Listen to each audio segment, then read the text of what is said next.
Bom dia novamente, igreja. Bom dia.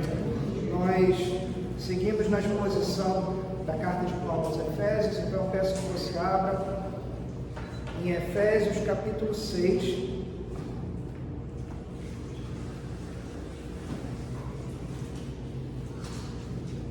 Nós vamos ler hoje do verso 1 ao verso 4.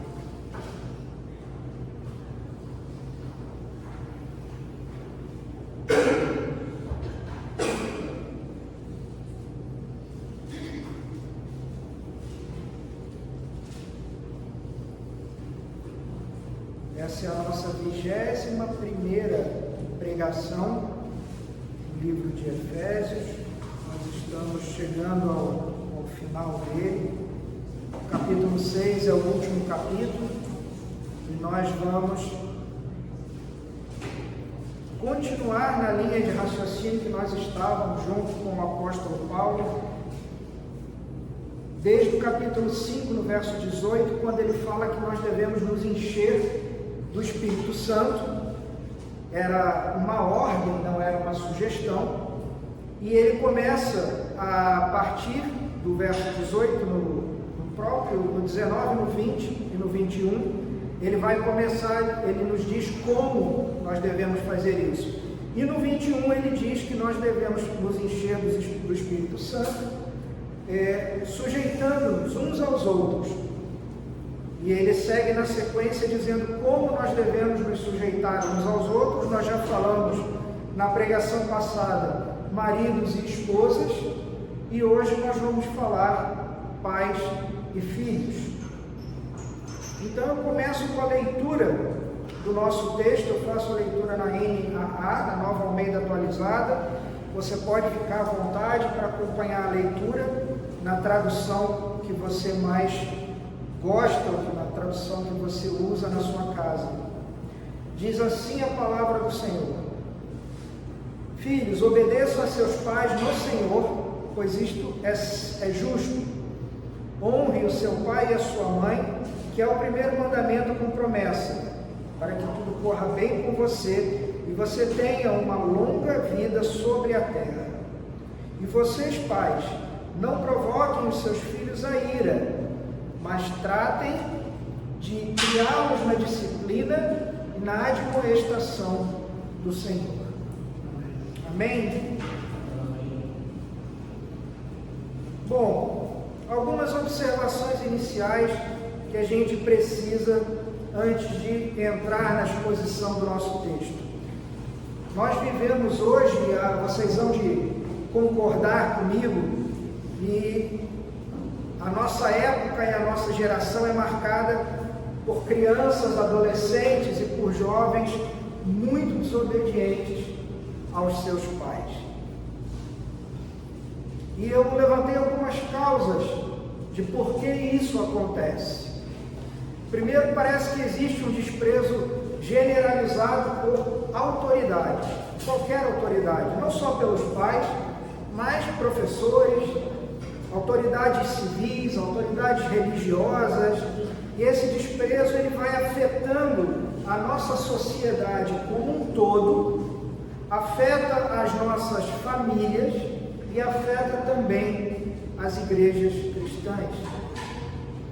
Uma outra causa que eu entendo como correta para esse cenário que nós temos hoje é a psicologia moderna. A psicologia moderna diz que a criança nasce neutra e que não só a criança, mas como o ser humano é intrinsecamente bom, e que nós nos tornamos maus porque convivemos com pessoas que também fazem coisas erradas. E isso nos tornaria pessoas que fazem coisas erradas por causa do meio onde a gente vive. Essas mesmas teorias dizem que a criança não precisa de autoridade, ela precisa simplesmente de uma direção. E aqui vão entrar vários métodos pedagógicos que vão defender esse ponto de vista. A questão toda, querida, é que a Bíblia diz o oposto disso. A Bíblia vai dizer que Nós nascemos maus. O nosso coração é, usando as palavras de Jeremias, desesperadamente corrupto. A Bíblia vai dizer: a criança entregue a ela mesma virá envergonhar os seus pais. Isso está no livro de Provérbios. Uma outra causa que eu entendo que também ajuda nesse processo todo é a intervenção do Estado, dizendo como nós devemos educar os nossos filhos.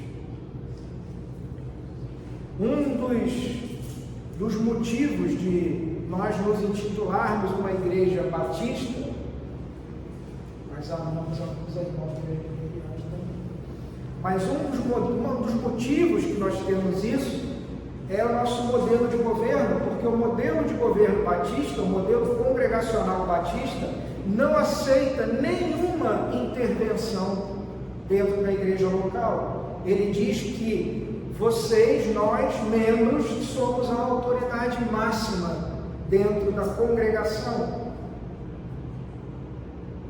E por último, aqui a gente também tem hoje casos de crianças que são educadas por babás, crianças que são educadas pela televisão, crianças que vai depender muito do porquê e da situação, acabam também sendo educadas pelos seus avós.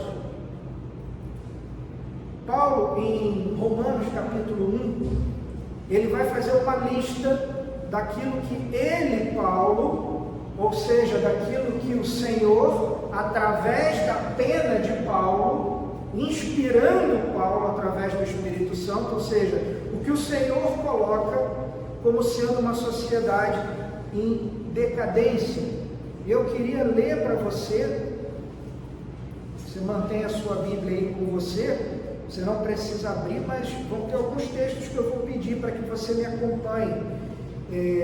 Eu estou lendo na NAA, você vai ter algumas diferenças de tradução de uma palavra para outra, mas eu vou ler Romanos capítulo 1, do 29 até o 32. Romanos 1, do 29 ao 32, Paulo fala assim, que as pessoas desprezaram o conhecimento de Deus, e o próprio Deus entregou essas pessoas somos nós, a raça humana. Nós fomos entregues a um modo de pensar reprovável e que praticamos coisas que não convêm. E aí ele vem agora com a lista das coisas que nós praticamos, começa no 29. Estão cheios de todo tipo de injustiça, perversidade, avareza e maldade. Estão cheios de inveja, homicídio, discórdia, engano e malícia. São difamadores, caluniadores, inimigos de Deus, insolentes, arrogantes, orgulhosos, inventores de males. E aí o que vem? Desobedientes aos pais, insensatos, desleais, sem afeição natural e sem misericórdia. Embora conheçam a sentença de Deus, de que os que praticam tais coisas são passíveis de morte, eles não somente as fazem, mas também aprovam os que as praticam. Paulo coloca na mesma lista de homicidas aqueles que desobedecem aos seus pais.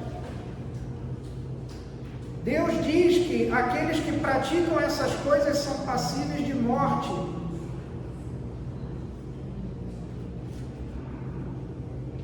Uma palavra pesada, não? Eu conto muito essa história lá na minha casa. Agora não, porque o mais velho já saiu de casa, a mais nova vai fazer 18, mas Deuteronômio no capítulo 21, ele fala o que os pais deviam fazer com os filhos desobedientes. Ele diz assim, e aqui é a lei de Moisés, em Deuteronômio 21, se alguém tiver um filho teimoso e rebelde, que não obedece à voz de seu pai, e nem à voz de sua mãe, e mesmo quando castigado, não lhes dá ouvidos, seu pai e sua mãe o pegarão e o levarão aos anciãos da cidade, junto ao portão daquele lugar, e dirão: este nosso filho é rebelde e teimoso, não dá ouvidos à nossa voz, é comilão e beberrão. Então todos os homens da cidade o apedrejarão até que morra. Assim vocês eliminarão o mal do meio de vocês, e todo Israel ouvirá e temerá. Não, nós não devemos levar os nossos filhos até a porta da cidade e apedrejá-los. Mas por que esse texto está aqui? Para lembrar você, querido, que para Deus a importância disso é tão grande que essa era a lei que foi dada a Moisés e ao povo de Israel quando eles saíram do deserto e entraram na terra prometida. O mesmo vai acontecer na segunda carta de Paulo a Timóteo.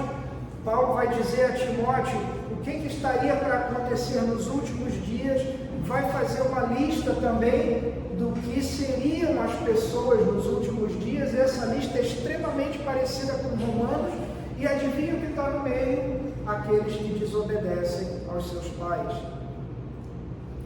Mas nós não nos guiamos pelos costumes de uma época ou por uma cultura, nós nos guiamos pela palavra de Deus. Então vamos à exposição do texto, versos 1, 2 e 3, no capítulo 6, o que é exigido dos filhos, e aqui eu falo como filho também, e como pai. É exigido que os filhos obedeçam a seus pais. Filhos, obedeçam a seus pais do Senhor, pois isto é justo, é o que diz o versículo 1. E a palavra obedecer vai significar literalmente no grego, se colocar debaixo da voz de alguém. Você ouve e você se submete. Palavra extremamente parecida com a submissão feminina que nós falamos na pregação passada. É se colocar embaixo da autoridade de alguém. Ou seja, o pai e a mãe, eles falam, eles trazem a voz de autoridade, a voz de orientação e de conselho, o filho ouve e obedece. Mas na Bíblia, obedecer aos pais significa mais do que simplesmente seguir ordens e conselhos. Significa respeitar, honrar, tratar com dignidade, cuidar. E essa palavra pais aqui, que aparece no versículo 1, filhos obedeçam a seus pais, é uma palavra que vai se referir a pais e mães, os dois. Ou seja, ambos vão merecer esse mesmo respeito, essa mesma consideração, essa mesma honra e essa mesma dignidade. A palavra filhos, por outro lado, e é importante dizer isso, é uma palavra extremamente genérica na língua grega. Ela não vai conseguir nos dar uma ideia de qual é a idade desse filho.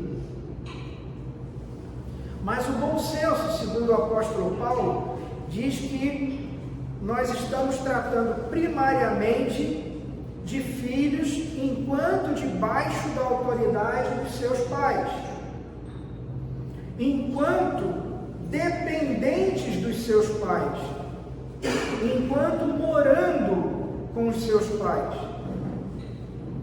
E aqui a gente vai ter uma questão também da cultura, tanto da época da cultura do apóstolo Paulo, quanto na nossa cultura hoje, onde você tem situações, por exemplo, a norte-americana, onde um adolescente de 15 anos ele já sai de casa para cursar o seu segundo grau em outro estado, ele vai fazer o ensino médio, e ele, bem dizer, 95% das vezes, ele não volta mais para a casa dos pais.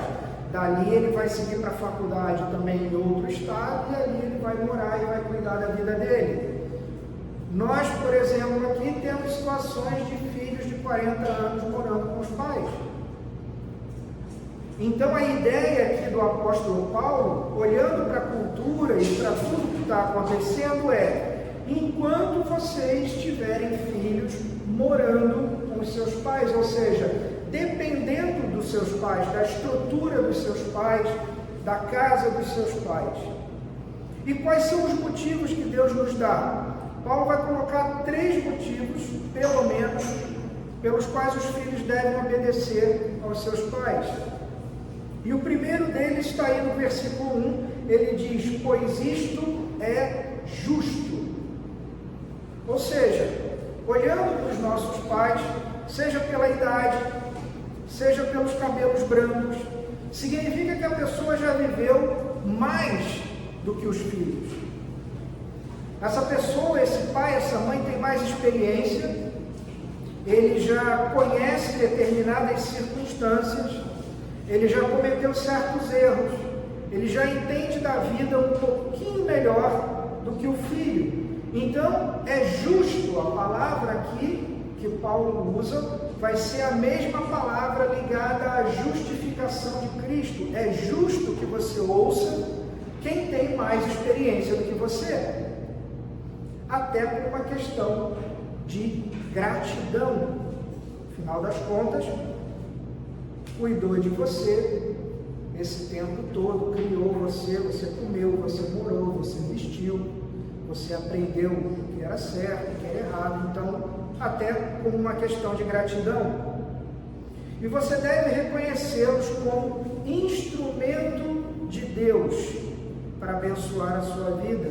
Por quê? Porque foi assim que Deus determinou. Quando Deus estrutura a raça humana, quando Ele cria a família, e Ele faz isso através da colocação de autoridades, são representantes de Deus.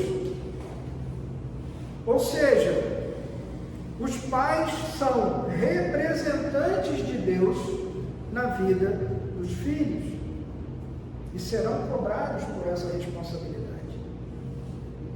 O segundo motivo que o apóstolo Paulo dá está no verso 2: honre seu pai e a sua mãe, que é o primeiro mandamento com promessa. Ele vai citar o Antigo Testamento, ele cita o texto que está tanto em Êxodo 20 como em Deuteronômio 5, que é a lista dos 10 mandamentos. E se você já assistiu aquela nossa aula lá do curso de discipulado, do curso de batismo, a gente começa falando sobre a lei e sobre os 10 mandamentos.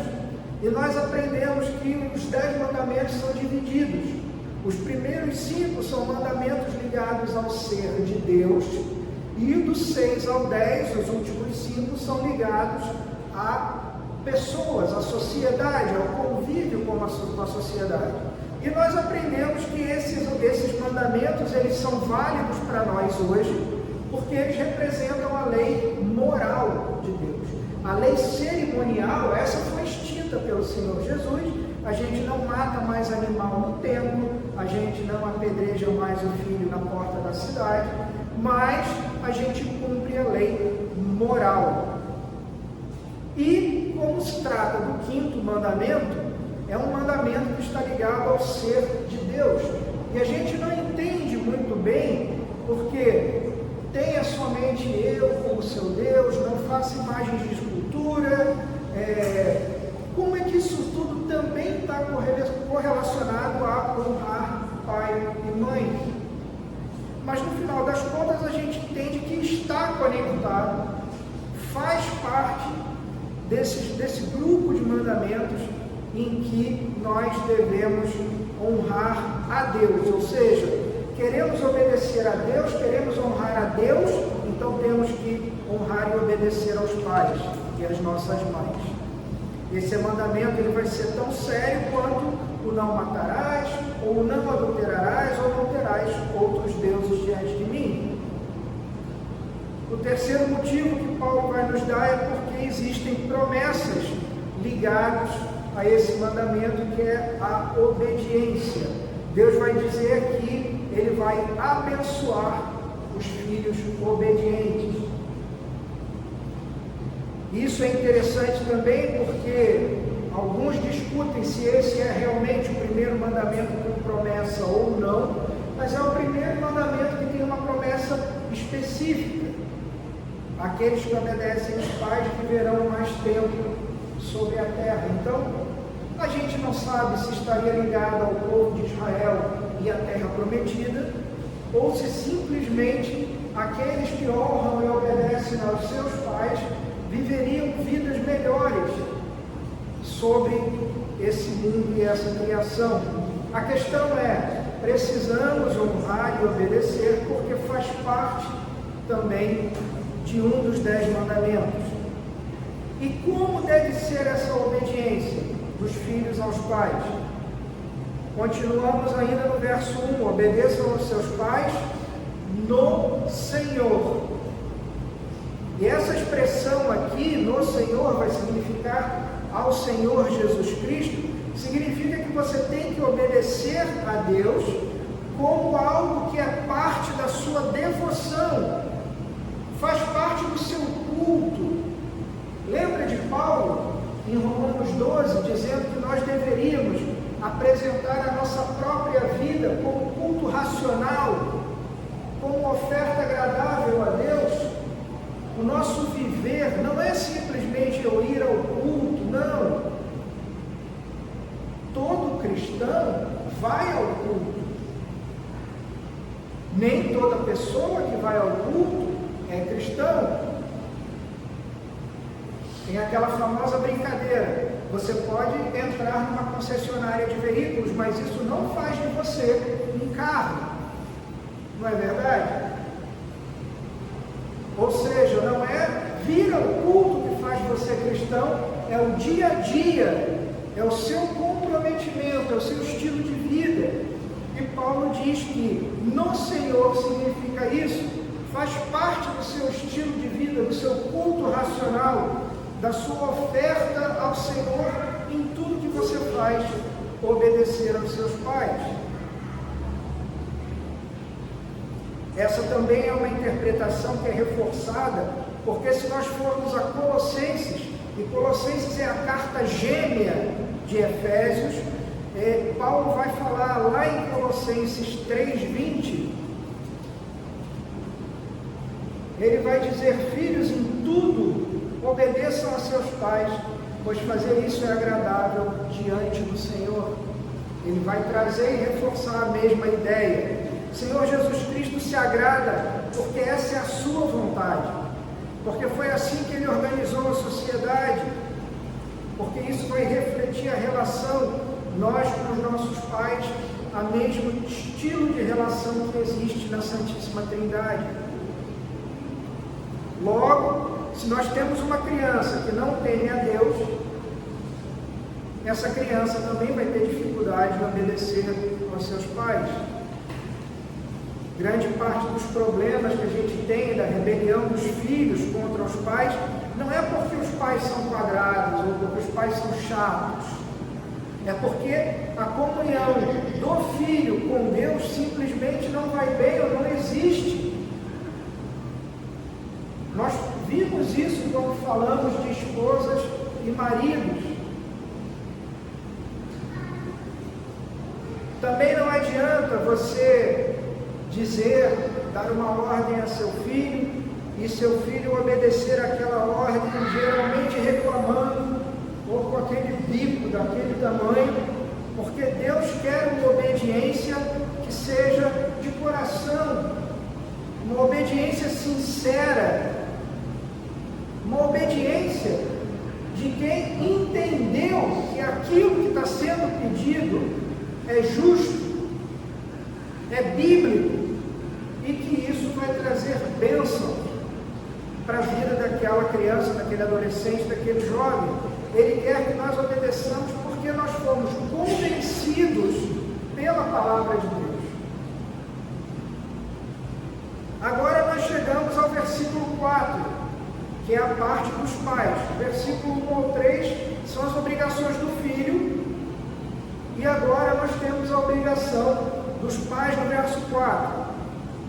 Verso 4 diz: e vocês, pais, não provoquem os seus filhos a ira, mas tratem de criá-los na disciplina e na admoestação do Senhor. O que os pais devem então fazer? para serem cheios do Espírito Santo? Primeiro ponto que a gente precisa destacar aqui é que esse é um mandamento dirigido aos homens.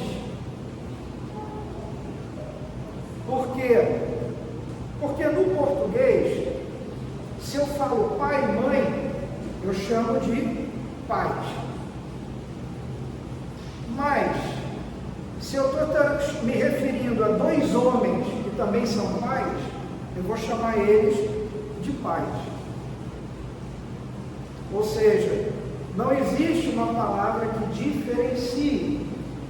No inglês nós temos uma palavra para pais, que é parents, e nós temos uma palavra se estiverem dois pais juntos, homens, que são fathers.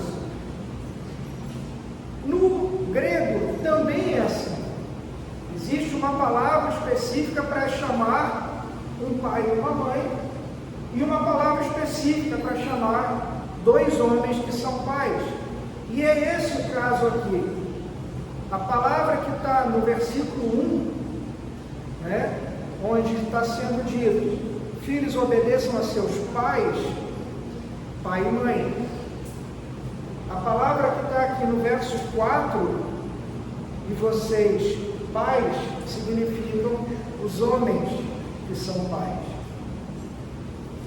Ou seja, a esposa, a mulher, a mãe, ela não está incluída nessa exortação do versículo 4. Ou seja, o que nós temos aqui? Nós temos aqui a definição bíblica de que, diante de Deus, o responsável pelo cuidado da família, pela criação dos filhos, pela instrução das crianças no caminho do Senhor, é o pai, não é a mãe. Não são os dois juntos. No final das contas, vai ser os dois juntos. A responsabilidade primária é do pai. E se vocês se lembrarem desde o começo, finalzinho lá do capítulo 5, a partir do 22, a gente vê que Paulo vai começar a tratar da questão da família, e ele afirma que o papel da liderança é do homem. O que nesse caso é a mesma coisa. E isso vai incluir a criação dos filhos. O homem é o responsável primário nessa área. E existe uma necessidade urgente de nós resgatarmos isso hoje. Nosso tempo, a nossa cultura tem produzido homens que não são homens. E eu não estou falando aqui de machismo ou de ser macho. São homens que assumem, entendem e assumem os seus papéis e as suas responsabilidades como homens. Nossa sociedade hoje tem produzido homens omissos, descomprometidos, homens que não se envolvem, não participam, homens que deixam toda a responsabilidade da criação de filhos e todas as outras responsabilidades com a esposa. Algumas outras vezes nós temos homens que acham que seu único papel é o de prover financeiramente. E isso está na nossa cultura. Muitas vezes o homem vai resumir a criação dos filhos, ele vai dizer: não, meus filhos já estão criados. Já ouviu essa frase? É comum. E isso geralmente significa que ele já colocou comida dentro de casa, ele já colocou educação, instrução, escola, ele já pagou o plano de saúde, pronto, ele cumpriu a obrigação dele na criação de filhos.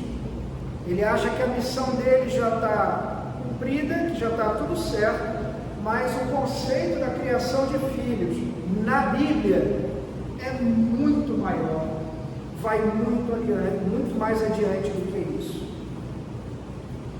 E não é negar a responsabilidade da provisão de maneira nenhuma, não é dizer que a esposa e a mulher não podem trabalhar e ajudar, não tem nada a ver com isso. São responsabilidades primárias. Mas reduzir a criação de filhos a somente prover financeiramente é desconhecer aquilo que a palavra de Deus ensina. E às vezes, por conta dessa visão, a mãe acaba assumindo o papel sozinha de educar, quando na verdade a responsabilidade primeira e maior deveria ser do pai, do marido. Não é excluir a mãe. O papel da mãe, como nós vimos, é o papel de ser uma ajudadora. Sem ela, o homem não vai conseguir cumprir o seu papel da maneira correta. Ela deve participar, mas a responsabilidade inicial é do pai.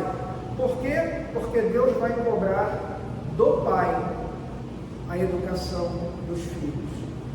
2 Coríntios 5,10 diz que nós vamos ter que nos apresentar no tribunal de Cristo e responder por tudo aquilo que nós fizemos. E essa é uma das coisas pelas quais nós homens vamos responder. Dito isso, sabendo que o pai é o responsável primário, quais são então as obrigações desse pai? Ele tem uma obrigação dupla, de acordo com o que Paulo coloca aqui no versículo 4.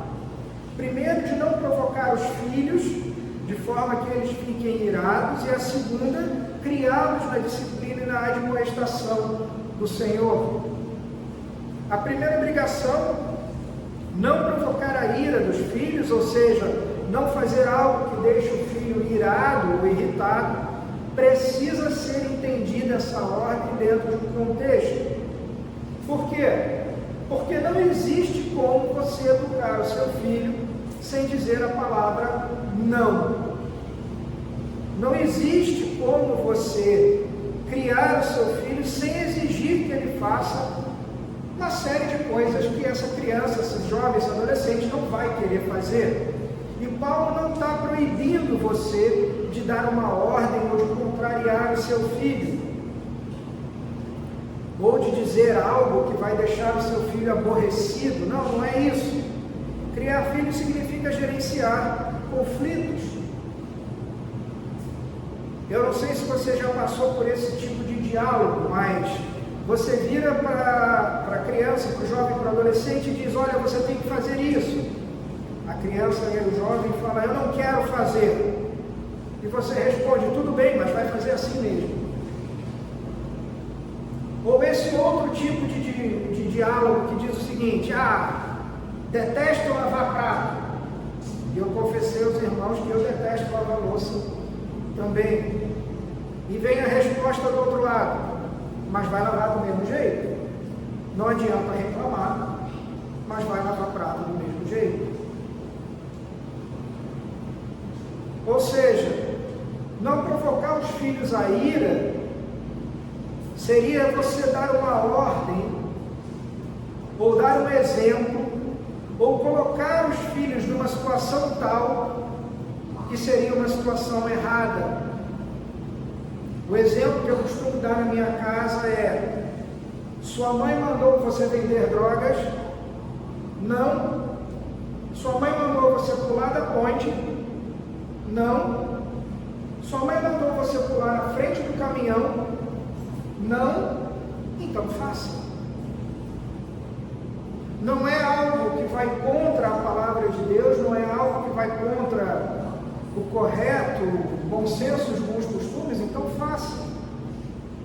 Isso tem muito a ver com o exemplo.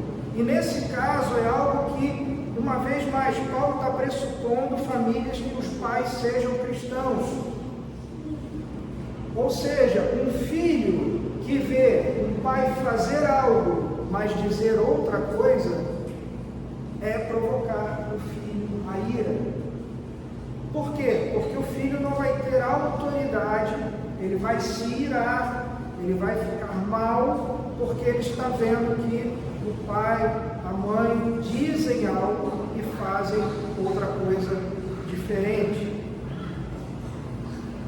O apóstolo Paulo vai dar um motivo na carta aos Colossenses, que nós já vimos que é a carta gêmea, capítulo 3, no verso 21, que ele diz: pais, não irritem os seus filhos para que eles não fiquem desanimados.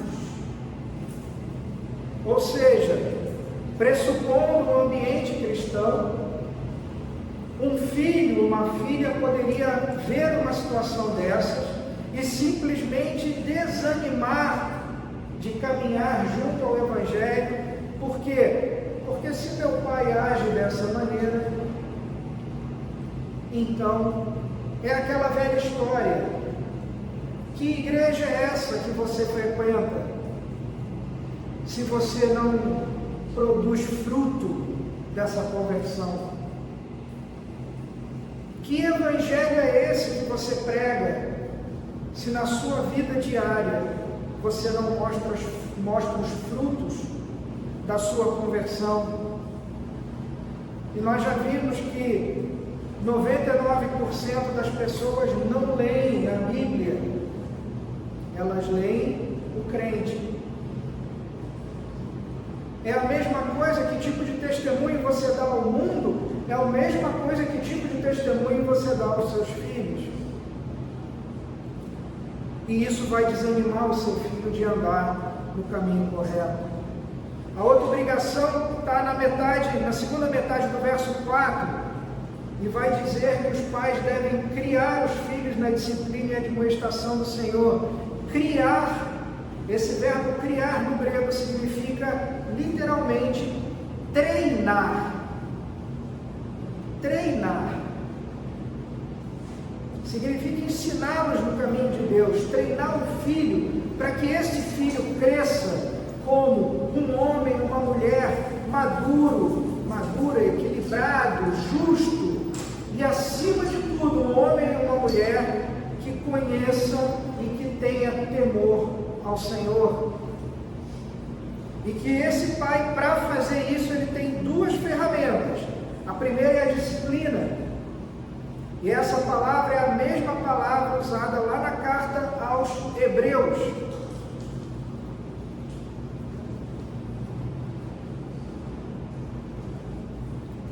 Hebreus capítulo 12. Eu leio a partir do verso 5. Hebreus 12, no verso 5 diz: E vocês se esqueceram da exortação que lhes é dirigida como a filhos. Filho meu, não despreze a correção que vem do Senhor, nem desanime quando você é repreendido por Ele, porque o Senhor corrige a quem ama e castiga todo filho a quem aceita. É para a disciplina que vocês perseveram. Deus os trata como filhos. E qual é o filho a quem o pai não corrige? Mas, se estão sem essa correção, da qual todos se tornam participantes, então vocês são bastardos e não filhos. Além disso, tínhamos os nossos pais humanos, que nos corrigiam, e nós os respeitávamos. Será que então não nos sujeitaremos muito mais ao Pai espiritual para vivermos? Pois Ele nos corrigiu por pouco tempo, segundo melhor lhes parecia. Deus, porém, nos disciplina para o nosso próprio bem, a fim de sermos participantes da sua santidade. Na verdade, toda disciplina, ao ser aplicada, não parece ser motivo de alegria, mas de tristeza. Porém, mais tarde produz fruto pacífico aos que têm sido por ela exercitados, fruto de justiça. Por isso, levantem as mãos cansadas e fortaleçam os joelhos vacilantes. Façam caminhos retos para os seus pés, para que o manco não se desvie, mas seja curado. Ou seja, Paulo nos lembra o que o autor de Hebreus nos diz, que essa correção pode não parecer boa, legal, interessante, como está sendo falado na carta aos Hebreus, mas a correção que vem de Deus, ela produz fruto pacífico, e a ideia é que a correção que você, da mesma forma, vai aplicar ao seu filho, é algo que vai dar fruto pacífico, resultado. Nós temos Deus como nosso Pai modelo, nosso Pai perfeito, e isso significa que, para criar o meu filho, eu vou ter que corrigir o meu filho. E por que eu tenho que corrigir o meu filho? Voltamos ao início. Meu filho é herdeiro do meu coração pecaminoso. Meu filho, minha filha, herdou a minha natureza pecaminosa, a minha inclinação para o mal. Ele herdou a corrupção da minha mente. Ele gosta de fazer o que é errado. Ele já nasceu inclinado a fazer todo o mal. Existe um estudo de um psicólogo americano muito interessante, que ele fala que se você pegar uma criança de 3 meses de idade e desse a essa criança a força física de um jovem de 18 anos, essa criança mataria os próprios pais. Basta você pegar uma criança recém-nascida e não dar a ela o que ela quer. O que ela vai fazer?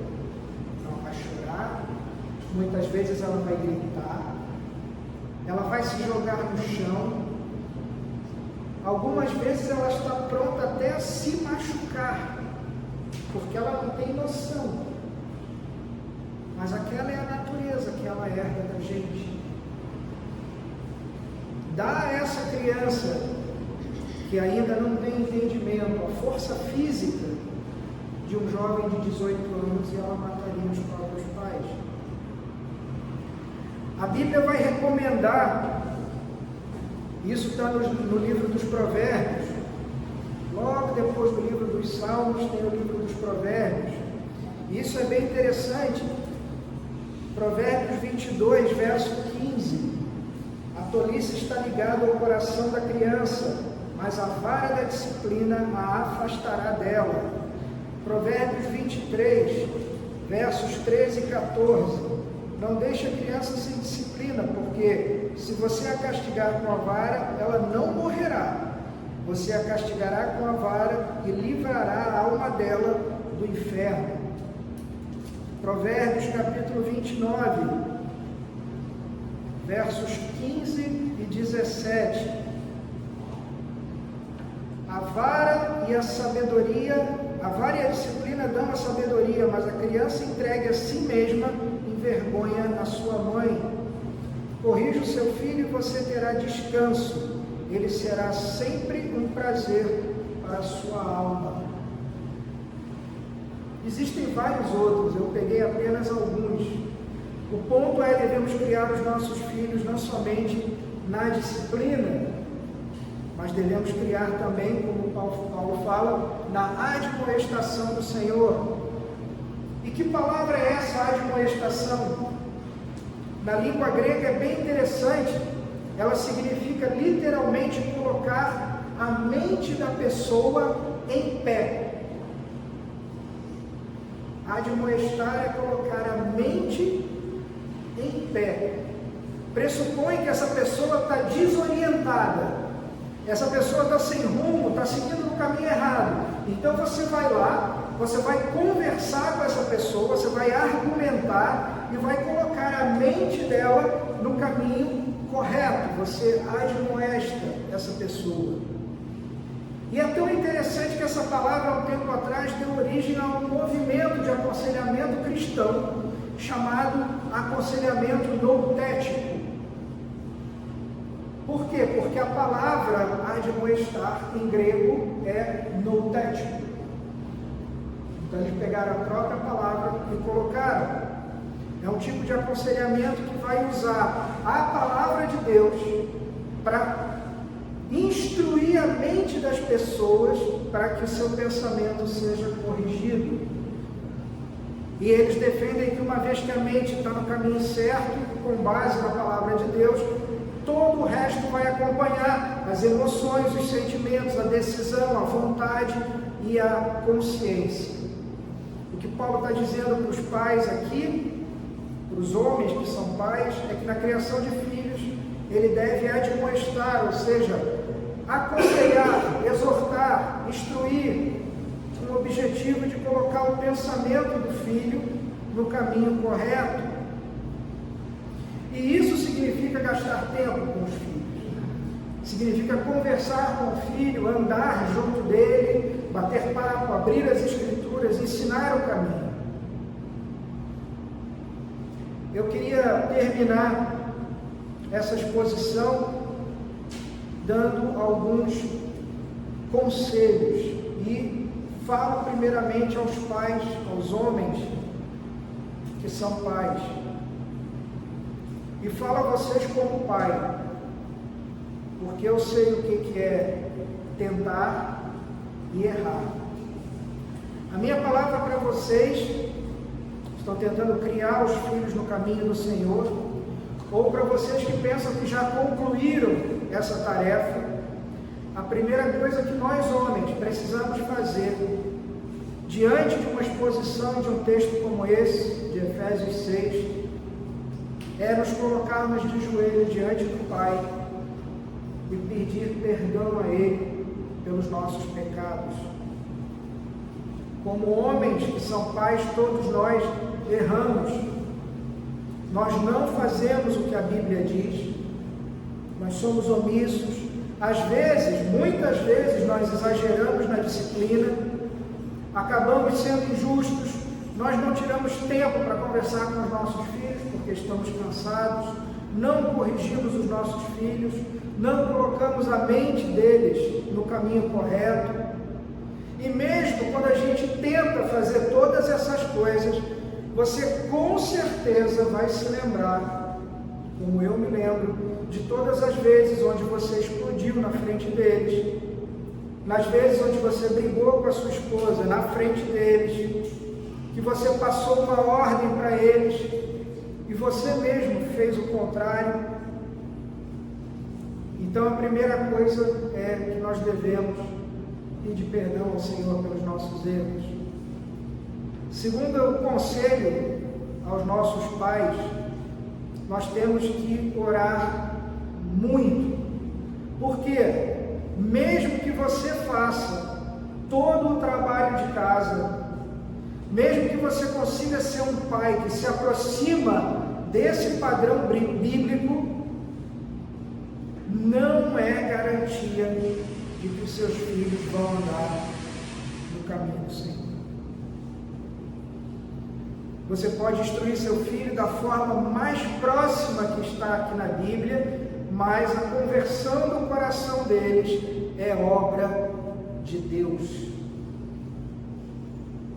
Então, por isso, você tem que orar muito, gastar tempo em oração pelos seus filhos, não somente pedindo que o Senhor dê condição financeira de você sustentar a sua família, mas para que o Senhor mude o coração do seu filho, para que o coração do seu filho seja tocado, para que o Senhor o chame, aquele chamado irresistível.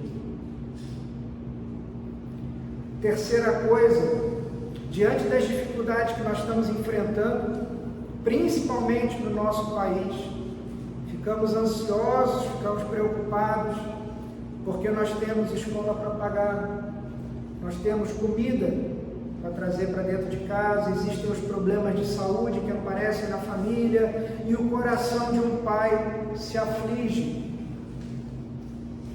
se aperta diante disso tudo. Mas nós temos que deixar a nossa família, as nossas vidas nas mãos de Deus, e isso não é fácil. Precisamos confiar que Ele vai fazer com que o pão de cada dia não falte. Nós precisamos confiar, orar pela providência do Senhor. Quarta coisa, às vezes a gente enfrenta a situação na educação dos filhos e a gente prefere seguir o nosso instinto, a nossa natureza humana, mas nós, como cristãos, precisamos acreditar que o que está escrito aqui nesse livro é verdade. Ou seja, criar o seu filho na disciplina do Senhor é o correto a fazer. É uma atitude de fé você obedecer a Deus e criar o seu filho dessa maneira. E por que eu digo que é uma atitude de fé? Porque fatalmente você vai fazer parte de uma grande minoria. Ou seja, são pouquíssimas as pessoas que vão estar fazendo como você faria. Quinta coisa, não deixe essa responsabilidade para suas esposas. Sua esposa precisa da sua liderança, da sua orientação e especialmente do seu apoio como pai, como marido. Talvez seja o momento de vocês se sentarem, repensarem a forma de como vocês têm conduzido a família e você, homem, assumir o seu papel de responsável pela criação dos seus filhos. Sexta e última palavra para os homens, eu já toquei nesse ponto. Eu vou repetir, estejam conscientes de que, mesmo que você eduque os seus filhos na palavra, ainda assim, você pode ter a tristeza de ver um filho que não anda nos caminhos do Senhor. Quem converte ao Espírito Santo de Deus, nós precisamos da dependência dele, precisamos estar aos pés do nosso Senhor Jesus, orando pelos nossos filhos. Enquanto eles são pequenos, é fácil trazer eles para a igreja, é fácil reunir todos eles ao redor da mesa, abrir a Bíblia, ler um texto, orar nas refeições juntos, colocar o seu filho na cama, ler uma historinha bíblica para ele. E talvez você pense que, porque você fez isso, ele vai ser assim a vida toda. Mas pode ser que isso não aconteça. Então nós precisamos nos colocar na presença do Senhor e suplicar a Ele pela sua graça, para que a gente possa cumprir o nosso papel.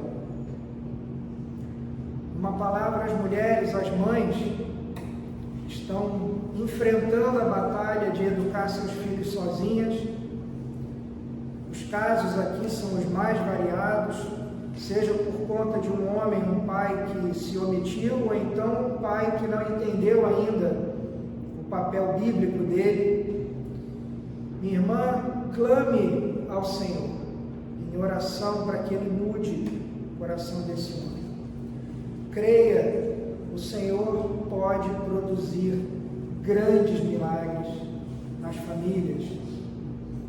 Grandes milagres. O Senhor pode fazer muito mais do que nós podemos pensar ou imaginar ou pedir. Dedique tempo, minha irmã, ao Senhor, em oração, em leitura da palavra. Sejam mulheres sábias, fujam de conflitos e brigas e discussões, saibam quando falar e saibam quando calar. Assim como os homens, vocês também precisam aprender a depender da providência do Senhor. Finalmente, rapazes e moças, pensem bem, eu já devia falar isso na semana passada, pensem bem com quem você vai se casar. Pensem muito bem quem vocês vão escolher para serem aqueles que serão os parceiros de vocês na criação dos filhos. Moças, pensem se vocês vão querer um homem que não tem interesse pelas coisas espirituais, que nunca se interessou pelas coisas de Deus. Imagina, você casa com um homem assim, vem o primeiro filho, vem o segundo, e você é uma mulher cristã, deseja instruir o seu filho na palavra de Deus, e você vai acabar fazendo isso sozinha, e muitas vezes com a resistência do seu marido, porque ele não é cristão. A mesma coisa, rapazes, homem de Deus que está pensando em construir uma família, quem você quer como mãe dos seus filhos, para educar os seus filhos junto com você? Você pode viver essa mesma situação. Não é à toa a orientação de Paulo quando ele diz que os cristãos não devem se colocar sob jugo desigual. Depois não melhora, depois piora. Milagres acontecem? Com toda certeza, milagres acontecem. Deus chama os seus, mas não significa que vocês vão ser um caso assim. Não existe namoro evangelístico. Depois eu converto ele, depois eu converto ela. Não, quem converte é o Espírito Santo. E nós não sabemos quem são os eleitos do Senhor. Pensem nessas coisas, porque, como nós dissemos hoje, essas orientações não são orientações para nos aprisionar ou para tirar a nossa liberdade. São orientações que nos protegem. É porque Deus nos ama e Deus quer que nós sejamos felizes, completos, santos aqui nesse mundo. Amém? Amém. Fechar os teus olhos, vamos orar para a gente terminar o nosso culto. Senhor Deus Todo-Poderoso, nós te agradecemos pela tua palavra, Pai. Clamamos ao Senhor pelo teu Espírito Santo, porque tua palavra muitas vezes é forte, nos atinge, nos constrange. E se nessa manhã saímos daqui pensativos na tua palavra, Senhor, sabemos que o teu Espírito Santo cumpriu aquela que era a sua vontade. Que o teu Evangelho, Senhor, nos incomode a ponto de nós buscarmos ajuda, a ponto de nós tirarmos nossas dúvidas. Se o teu Evangelho produz esse efeito em nós, grande é a alegria nos céus, porque é nesses momentos que nós vemos que o Senhor deixa as 99 ovelhas para buscar aquela que está perdida, Pai. Abençoa, Senhor, o nosso final de ano, traz ao nosso coração o verdadeiro espírito do Natal, a verdadeira celebração do nascimento do Teu Filho, do Messias, que o Senhor prometeu e que veio para nos salvar, Pai. Nós possamos celebrar o nascimento dele, como os anjos celebraram no céu, como aqueles pastores celebraram na terra, como muitos de nós espalhados pela face da terra também vão celebrar, Pai. Nos traz um período de descanso. Muitos de nós teremos período de férias agora no final, no começo do ano que vem. Que possamos não só descansar os nossos corpos, Pai, mas que possamos refletir, tirar tempo para refletir na Tua Palavra, tirar tempo para olhar para as coisas da Tua Palavra e seguirmos adiante, Senhor, caminhando com fé, mesmo muitas vezes sem entender totalmente, mas caminhando por fé, Pai. Essa é a nossa oração e nós fazemos no nome do Senhor Jesus Cristo. Amém. Amém. Amém. Querida, eu vou pedir para